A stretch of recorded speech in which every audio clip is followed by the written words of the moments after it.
Problem set 7 question number 3। ये आपका एक हॉट क्वेश्चन है। इस क्वेश्चन में हमें क्या अवेलेबल किया है, some plastic balls of radius 1 centimetre were melted and cast into a tube। so मेरे पास कुछ प्लास्टिक की बॉल्स हैं एंड वो जो प्लास्टिक की बॉल्स हैं उनका जो रेडियस है, रेडियस कैसे होता है आपको पता है, यहां से मार्क करते हैं हम लोग रेडियस। ये जो रेडियस है इस बॉल का, ठीक है। सो इस बॉल का जो रेडियस 1 सेंटीमीटर की जो हमारी बॉल है, ऐसी बहुत सारी बॉल्स को हमने क्या किया, मेल्ट किया एंड देन क्या बनाया, उसको मेल्ट करने के बाद एक ट्यूब बनाई। आपको पता होगा कि हम प्लास्टिक को क्या कर सकते हैं, मेल्ट कर सकते हैं और बाद में उसको नया शेप भी हम दे ही सकते हैं। सो लाइक दिस वे यहाँ पे क्या किया गया है कि जो प्लास्टिक की बॉल थी उनको मेल्ट किया गया और उनको मेल्ट करके क्या बना लिया गया, एक ट्यूब बनाई गई, ठीक है। सो इस ट्यूब की क्या स्पेशलिटी थी हम यहाँ पे चेक कर लेते हैं। कास्ट मतलब कन्वर्ट करना, इससे उस शेप में करना, ओके, मेल्ट करके करते हैं इस चीज को।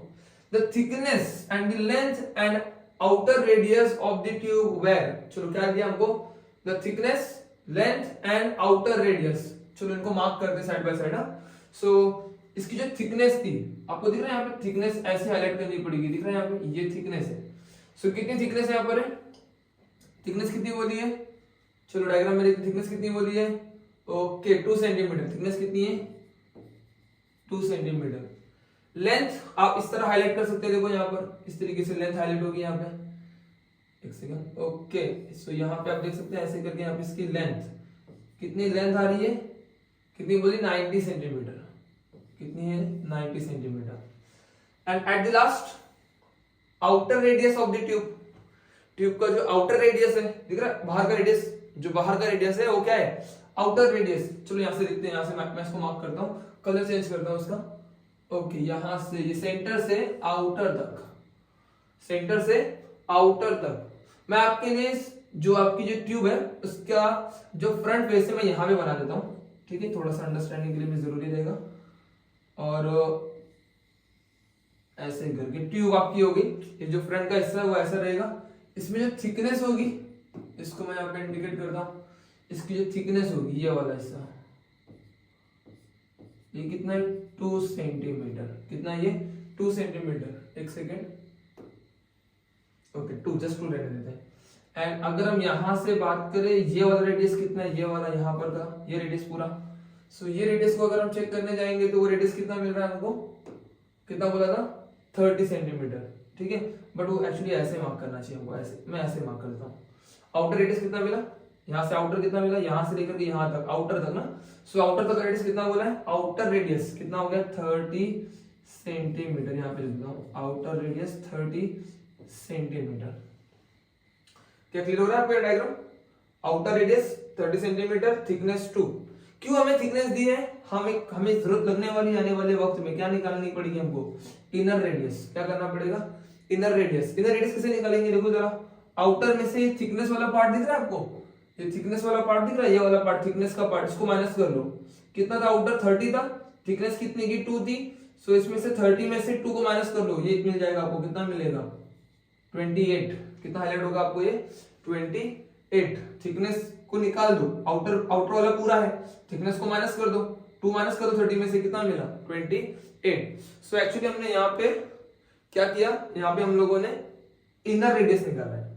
अब ऐसा क्यों कर रहे हैं, थोड़ी सी इसकी बात अब क्लियर कर लेते हैं। पूछ रहे हैं कि ऐसे कितने बॉल्स आपने मेल्ट किए थे ट्यूब बनाने के लिए। सो मैंने आपको एक्सप्लेन किया है कि हमारे पास अवेलेबल थी काफी सारी बॉल्स जिनका रेडियस r यानी कि कितना होता था, 1 सेंटीमीटर। रेडियस कितना होता था, 1 सेंटीमीटर, ओके। रेडियस कितना होता था, 1 सेंटीमीटर। इन 1 सेंटीमीटर की बॉल्स को मेल्ट किया गया, बहुत सारी बॉल्स मेल्ट की गई, क्या बना ली गई, एक ट्यूब, ऐसी ट्यूब जिसका आउटर रेडियस कितना था, 30 सेंटीमीटर, थिकनेस कितनी थी, 2 सेंटीमीटर, लेंथ कितनी थी, ये लेंथ कितनी थी, लेंथ थी 90 सेंटीमीटर। थिकनेस क्यों दी थी, क्योंकि आउटर रेडियस पता है, थिकनेस में से क्या करो, थिकनेस तो क्या करो, आउटर में से थिकनेस को माइनस कर लो, आपको क्या मिल जाएगा, इनर रेडियस। हमने निकाला ना, 30 में से 2 माइनस करो, कितना मिला, 28। सो इनर रेडियस हमारे पास आ गया है। अब हमें पता करने के लिए कहा है कि ऐसी कितनी बॉल्स आपने मेल्ट की थी। सो एक बात हमेशा ध्यान रखनी है आप लोगों ने, जब भी किसी चीज को मेल्ट करके आप कुछ और चीज बनाओगे तो इसमें वॉल्यूम चेंज नहीं होता, no change in volume, no change in volume. बोलने की बात क्या रहेगी नो चेंज इन वॉल्यूम का, यानी जो बॉल्स, बहुत सारी बॉल्स थी, उन सब का वॉल्यूम किसके इक्वल होगा, जो अभी आपने उनको मेल्ट करके जो भी बनाया, यहाँ पे ट्यूब बनाई है तो उसका वॉल्यूम ट्यूब से मैच करेगा, अगर आप कुछ और शेप बनाते तो उससे मैच करता। वॉल्यूम कभी चेंज नहीं होता, ऑब्जेक्ट का वॉल्यूम कभी चेंज नहीं होता। सो अगर हमको कुछ कहना है कि वॉल्यूम, अगर हमें क्या सेम अगर कुछ कहना है, सो वो क्या होगा, वॉल्यूम होगा। सो इन सारे बॉल्स का वॉल्यूम किसके बराबर होगा, वॉल्यूम ऑफ दिस ट्यूब, किसके बराबर होगा, वॉल्यूम ऑफ दिस ट्यूब। सो हम एक लाइन कमेंट करेंगे, क्या कमेंट करेंगे, ओके। सो पहले एक मान लेते हैं कि हमारी एक बॉल से तो ये बनने वाला है नहीं, लेट n numbers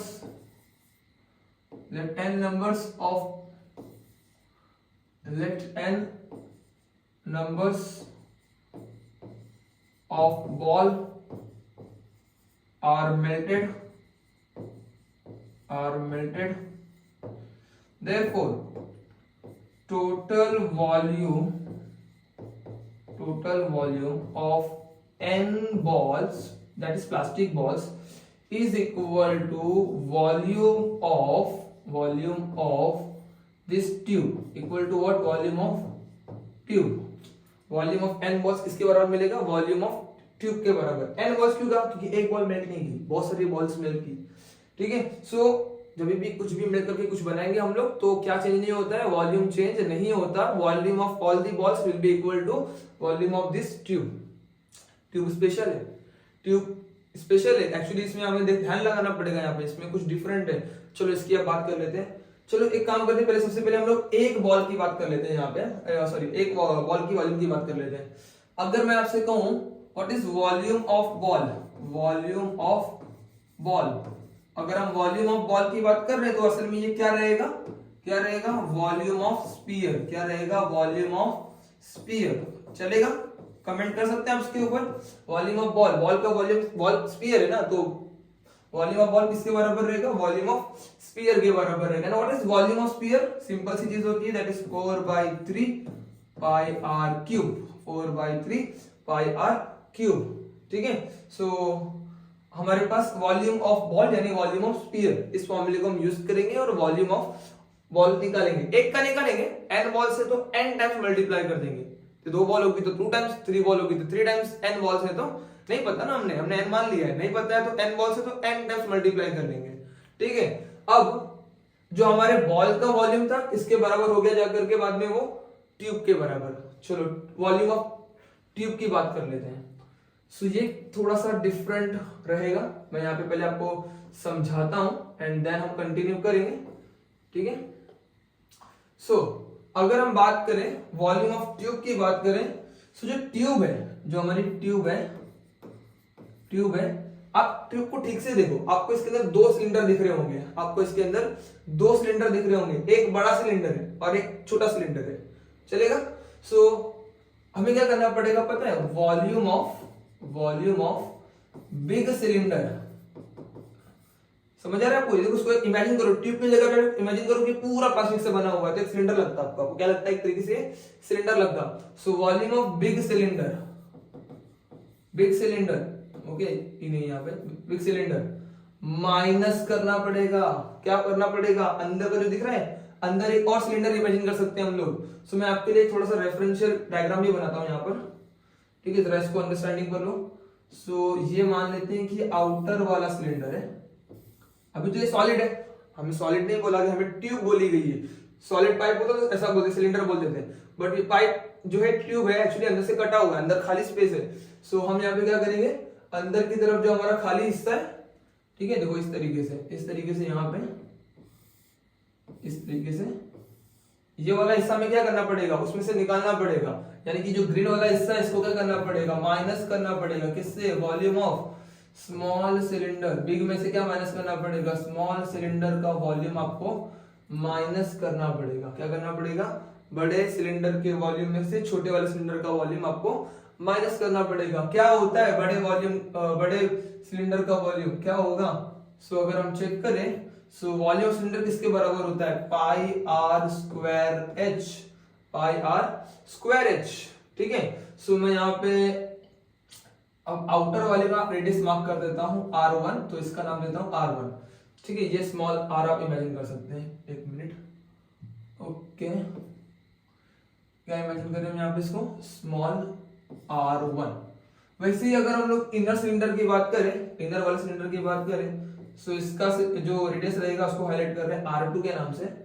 ठीक है, दोनों की हाइट क्या है, दोनों की लेंथ सेम है ना, तो दोनों की हाइट भी क्या रहेगी, लेंथ और हाइट दोनों इस मामले में सेम। सो जो दोनों की हाइट है वो असल में सेम है। सो हाइट के लिए 1 2 लगाने की जरूरत नहीं है, minus pi R2 square H, minus pi R2 square H, volume of big cylinder minus volume of small cylinder. Specially कर रहे हैं यहाँ पे, ये सबसे यूनिक बात हमारी यही है। आप इस न्यूमेरिकल में कुछ सीख रहे हैं तो आप ये सीख रहे हैं कि आप ट्यूब का वॉल्यूम कैसे निकालोगे। आपको ट्यूब मतलब 2 सिलेंडर से बनी हुई है, एक बड़ी सिलेंडर है और उसके अंदर एक छोटी सिलेंडर है।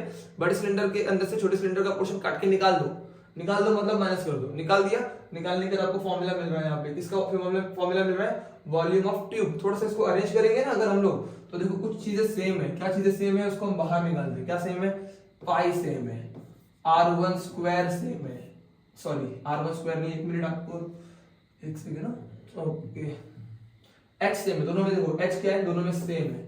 ओके, डिफरेंट क्या है, इसमें R1 स्क्वायर बचा और यहाँ पे क्या बचा, R2 स्क्वायर। देख लिया आपने, यहाँ पे पाई H सेम था, बाहर चला गया R1 स्क्वायर और यहाँ पे क्या बचा, R2 स्क्वायर। सो इस तरीके से यहाँ पे pi H bracket R1 square minus R2 square इतना पार्ट बच जाता है।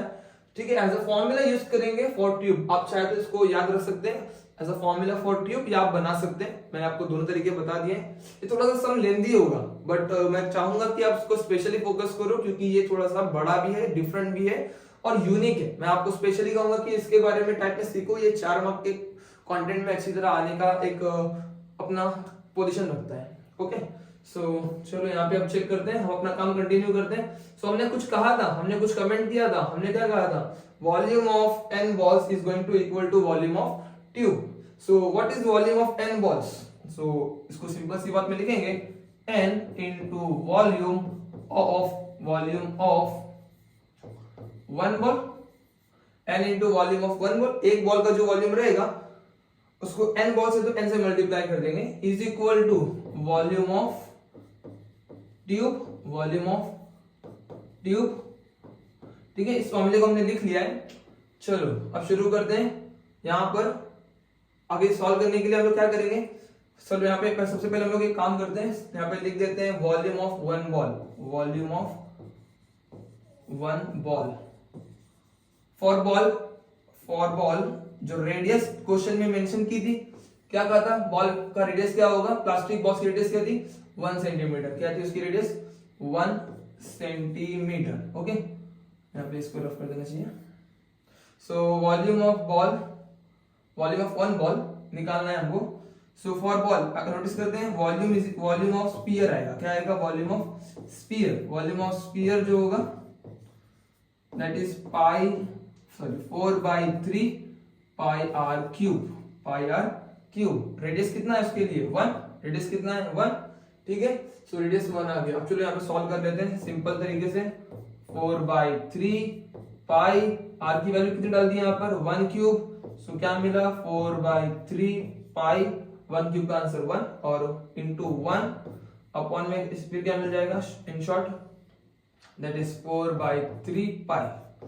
ठीक है, अब इसको हम लोग और आगे टैली नहीं कर रहे हैं, थोड़ी देर के बाद जो बचा हुआ पार्ट रहेगा हम कैलकुलेट करेंगे, देखेंगे क्या आता है। चलो ये तो हमें मिल गया वॉल्यूम ऑफ स्फीयर, समथिंग मिला है। अब बात कर लेते हैं, किसकी बात करें यहाँ पर, वॉल्यूम ऑफ ट्यूब की बात कर लेते हैं। किसकी बात करनी चाहिए हमको, वॉल्यूम ऑफ ट्यूब की बात कर लेते हैं। सो हमने वॉल्यूम ऑफ ट्यूब का फॉर्मूला बनाया था वहां पे। ठीक है, वॉल्यूम ऑफ ट्यूब का हमने फॉर्मूला बनाया था। क्या बनाया था हमने, देख लो यहाँ पे वॉल्यूम ऑफ ट्यूब क्या था असल में, ये volume of tube. Volume of tube क्या फॉर्मूला बनाया था, volume of big cylinder minus volume of small cylinder. So big cylinder pi R1 square H minus pi R2 square H, आपको explanation मैंने यहाँ पे दिया था। ठीक है, सो फॉर्मूला क्या मिला था, pi H bracket R1 square minus R2 square, pi H bracket R1 square minus R2 square. क्या लिखेंगे यहाँ पे हम लोग, pi H bracket R1 square minus R2 square. जिसमें से हम बात करें तो मैं आपको यहाँ पे कमेंट लिख करके रखता हूँ। फिर भी ये क्या है असल में, हाइट ऑफ ट्यूब या फिर हम बोल सकते हैं लेंथ ऑफ ट्यूब, ठीक है। सो व्हाट इज R1? R1 रहेगा यहाँ पे आपका आउटर रेडियस, ये क्या रहेगा outer radius. What is R2? Inner radius, ये क्या होगा इनर रेडियस। आपको मैंने बताया था ना कैसे निकालना है हमको इनर रेडियस, आपको थिकनेस दी थी इसलिए हमने सब्सट्रैक्ट किया था वहां पे, ठीक है। यहाँ पे आपको थिकनेस दी थी ना, कहां पे यहाँ पे थिकनेस दी थी हमको यहाँ पे 2 की, और आउटर रेडियस कितना 30 का बोला था, तो 2 माइनस कर लो कितना मिलेगा आपको 28। सो चलो यहाँ पे वैल्यू लिख लेते हैं। यहाँ पर क्या वैल्यू थी R1 की, आपको क्वेश्चन में कितनी बोली थी 30 सेंटीमीटर। आपने R2 को निकाला था, कैसे निकाला था 30 माइनस 2 करके, कितना मिला आपको 28 सेंटीमीटर, ठीक है। इस सब को आप स्पेशली ध्यान रख रहे हैं, आपको सामने डाटा हाईलाइट हो रहा है। चलो वॉल्यूम ऑफ ट्यूब लिखते हैं। अभी क्या करना चाहिए, वॉल्यूम ऑफ ट्यूब लिख देना चाहिए। Volume of tube is equal to pi h bracket R1 square minus R2 square. So that is what, pi की वैल्यू कितना है, पाई की value 22/7। What is height, height कितनी है, क्वेश्चन में हाइट बोली थी ना, लेंथ बोली थी ट्यूब की, आपको देखो ट्यूब की लेंथ बोली थी, कितनी लेंथ बोली थी आपको 90 सेंटीमीटर, कितनी लेंथ बोली थी 90 centimetre. So what is length of the tube 90, that is height आपकी 90 है। चलो यहाँ पे मेंशन करते हैं, height is equal to length and length is equal to what 90 centimetre. Bracket R1 square कितना है R1 30 का स्क्वायर माइनस R2 स्क्वायर कितना है यहाँ पे 28 का स्क्वायर, 30 स्क्वायर माइनस 28 का स्क्वायर। यहाँ पे इतना हम लोगों ने पार्ट थोड़ा देख लिया। चलो आगे चेक करते हैं, which is equal to 22/7 into 90। 30 का स्क्वायर कितना आ जाएगा 900 चलेगा, माइनस 28 का स्क्वायर निकाल लेते हैं यहाँ पे, ठीक है। 28 into 28, ओके 8 8 जा 64, 8 2 जा 16, 16 plus 6 कितना आ जाएगा 16 plus 4 20 एंड ओके 22, ठीक है, प्लस 8 2 जा 16, 1 कैरी, 2 2 जा 4 plus 1 5, यहाँ पे 4, 6 plus 2 8 and 5 plus 2 7।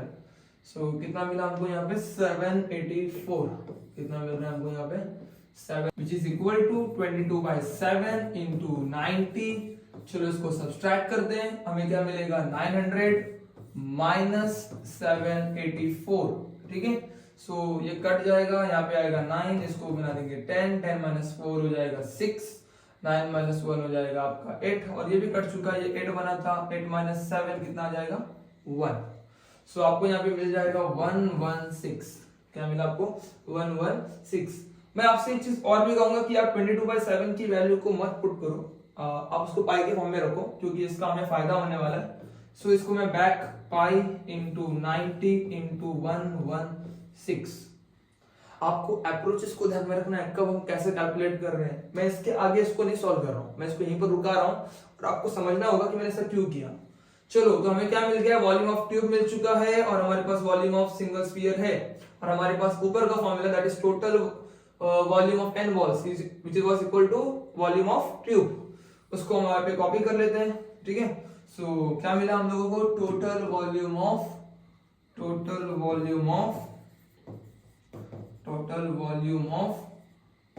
n balls is equal to volume of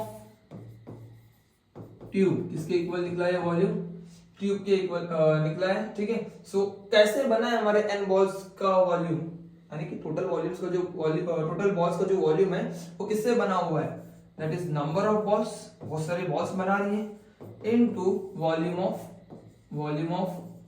one ball. चलेगा टोटल वॉल्यूम ऑफ सारे बॉल्स का वॉल्यूम किसके बराबर होगा, कितने सारे बॉल्स हैं और एक का वॉल्यूम कितना है, मल्टीप्लाई कर दो, एक का वॉल्यूम से सारे बॉल्स को मल्टीप्लाई कर दो, एक का वॉल्यूम 1 था, 10 बॉल थी तो 10 टाइम्स ऑफ 1, वैसे नंबर ऑफ बॉल्स इनटू जितना ही वॉल्यूम था उससे मल्टीप्लाई करा दो, आपको क्या मिलेगा, टोटल वॉल्यूम मिल जाएगा। बहुत सारी बॉल्स है तो n टाइम्स जितनी बॉल्स है उसको मल्टीप्लाई कराओ एक के वॉल्यूम से। सो वो किसके इक्वल निकला जा करके, वॉल्यूम ऑफ ट्यूब के equal, okay, volume of tube के इक्वल निकला जा करके। क्वेश्चन में तो यही बोल रहा है कि हमारे सारे n बॉल्स थी, n into n volume of one ball, सारा वॉल्यूम किसमें कन्वर्ट कर दिया गया, ट्यूब में कन्वर्ट कर दिया गया, तो वॉल्यूम ऑफ n बॉल्स किसके इक्वल है, वॉल्यूम ऑफ ट्यूब के इक्वल है। अब चलो यहाँ पे हमने volume of number of balls तो नहीं पता, इसी को तो हम ढूंढ रहे हैं, यही हमारा क्वेश्चन है। इनटू, लेकिन हमें volume of one ball obviously पता है, हमने इसको कैलकुलेट किया है, ऊपर निकाला है। एक मिनट, हमने इसको ऊपर निकाला है, सॉल्व किया है। ओके, चेक कर लेते हैं क्या निकाला था। वॉल्यूम ऑफ स्फीयर, यानी कि वॉल्यूम ऑफ स्फीयर है मेरा वन बॉल था ना हमारा, सिंगल बॉल, स्फीयर ही हमारा सिंगल बॉल हो गया। सो क्या है इसका वॉल्यूम 4/3 पाई, क्या वैल्यू है इसकी 4/3 into pi is equal to volume of tube. So वो वॉल्यूम किसके बराबर है, ट्यूब के वॉल्यूम के बराबर है। वॉल्यूम ऑफ ट्यूब निकाला था हमने सॉल्व करके, क्या निकाला था, ये तो निकाला था, अभी निकाला है हमने। सो किसके इक्वल है, पाई इंटू 90 इंटू 116। ठीक है, क्यों यहाँ पे मल्टीप्लाई नहीं किया, क्योंकि हमें कटिंग करनी है, कटिंग करनी है तो मल्टीप्लाई क्यों करें, डबल डबल क्यों करें हम काम। सो चलो क्रॉस करना शुरू कर देते हैं, फिर क्रॉस करना शुरू कर देते हैं। Number of ball is equal to 3 cross करने हमें, 3 क्रॉस करने, 3 इंटू पाई इंटू 90 इंटू 116। 4 और पाई को नीचे बुला लेना चाहिए, 4 और पाई को नीचे बुलाना चाहिए यहाँ पे, 4 इंटू पाई। इसको बुलाने का स्पेशल फायदा देख लो, अभी आपको क्लियर हो गया। देखो पाई पाई कट गया, बहुत इंपॉर्टेंट है ये पाई पाई कट जाना। अब क्या हो गया, कैलकुलेशन इजी हो जाएगा। 4 1 जा कोई कट हो रहा है यहाँ पे किसी के टेबल में, चलो यहाँ पे चेक कर लेते हैं। 4 1 जा 4, 2 जा 8, 3 बचेगा, 11 है ना यहाँ पे। सो 8 11 माइनस 8 3 बचेगा, 3 6 36 यानी 4 9 जा 4 9 चेक करो यहाँ पे, 4 2 जा 8 और बचा 3 36 यानी 4 9 36। ओके, सो अब क्या बचा यहाँ पे 3 इंटू 90 इंटू 29। अब ये जो टर्म्स मिली हैं ये हमें मल्टीप्लाई करके आंसर देंगे नंबर ऑफ बॉल्स का। चलो यहाँ पे कितना आंसर आ रहा है चेक कर लेते हैं, क्या मिलेगा, क्या करें इसको मल्टीप्लाई कर ले, पहले मल्टीप्लाई कर लेते हैं। 93 जा 9 3 जा 27, 93 जा 270 बन जाएगा इंटू 29। चलो इसको मल्टीप्लाई कर लेते हैं। सो 270 इंटू 29, सॉरी ओके 0 9 7 जा 63, 9 2 जा 18, 18 प्लस 2 20, 24 प्लस 0 7 2 जा 14, 1 कैरी, 2 2 जा 4 प्लस 1 5, 0 3 4 प्लस 4 8 एंड 5 प्लस 2 7 चलेगा। सो इसका आंसर मिलता है हम लोग को 7830। क्या मिलता है हमको 7830। सो नंबर ऑफ बॉल्स, बहुत सारी बॉल्स का जो वॉल्यूम था, यानी कितने बॉल्स हमने ली थी उसके लिए 7830 बॉल्स ली थी। Okay, therefore the number of balls that were melted, ठीक है, number of balls that were melted, कितना मेल्ट किया था हमने 7830। The numbers of balls are 7830। कितनी बॉल्स मेल्ट की थी हमने 7830 बॉल्स को मेल्ट किया गया था। सो ये नंबर बड़ा क्यों आया, इतना बड़ा क्यों आया, आप कंफ्यूज मत हो जाओ इतना बड़ा नंबर देख करके। एक्चुअली क्वेश्चन में बोला था रेडियस 1 सेंटीमीटर है, बहुत छोटा सा रेडियस है, बॉल बहुत छोटी सी है। ट्यूब देखेंगे 90 सेंटीमीटर की, यानी इतनी बड़ी है।